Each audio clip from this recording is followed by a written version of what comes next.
So if we have this, and somebody comes up and they tell me experimentally, I've got this rate equation, I could hypothesize that these things were just colliding, but we've found in the previous slides that what is happening is actually a two-step mechanism where we are creating the nitrogen trioxide, which gets canceled out and disappears. It's an intermediate. It has two elementary steps. So if you have a species that gets produced in a step and consumed in a later step, that's an intermediate. And where do you find them? In the valleys of the energy curve. If you had just a one-step reaction, it would have only one hill. So you could have something that did this. You could have something that did this. It's got one hill. It's got an activation energy is always measured from the starting point. So these activation energies, we can see various sizes, but you're always moving left to right. And how big is the hill I'm facing? A two-step inherently is going to have a valley in it. This is where you're going to find an intermediate. If we detect molarity of NO3, concentration, that is not either a reactant nor a product. And yet I've detected it in the lab. That is evidence that this is going to be a two-step reaction because it came into existence and then it's gone again. It got created, it got destroyed, and I should be looking for more steps in my process instead of just a single step. One of the things that happens is that we will have a rate determining step.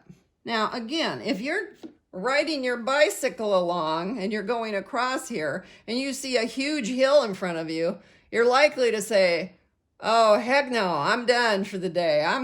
Forget it. I'm not doing this.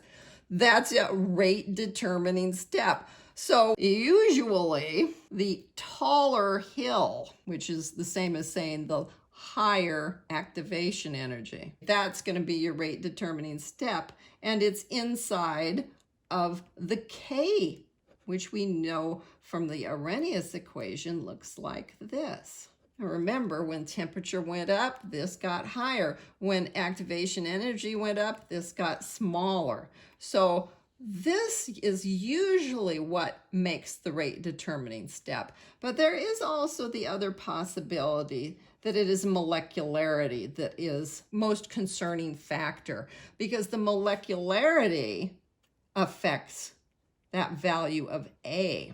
Since this is the thing we're trying to maximize, this isn't the whole story, but it's usually the more important part of the story.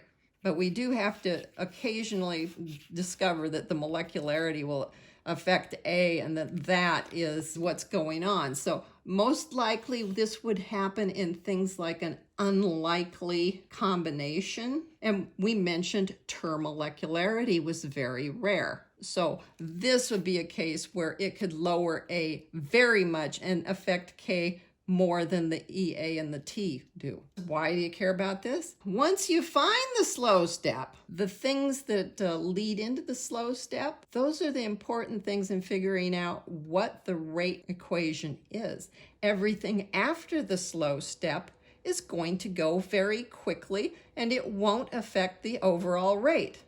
So I've been talking about a bicycle, and you could think about that. Okay, if you did take your bicycle up to this tall hill, you could actually see the end point and you'd say, oh my gosh, it's all downhill from here. Well, it's not really, because you got to go over this, but you'll pick up so much speed here, you'll be able to just coast up this and then on down, and you'd be like, oh yeah. So this was the part of the ride that took all the time, and then the rest of it just happens quickly.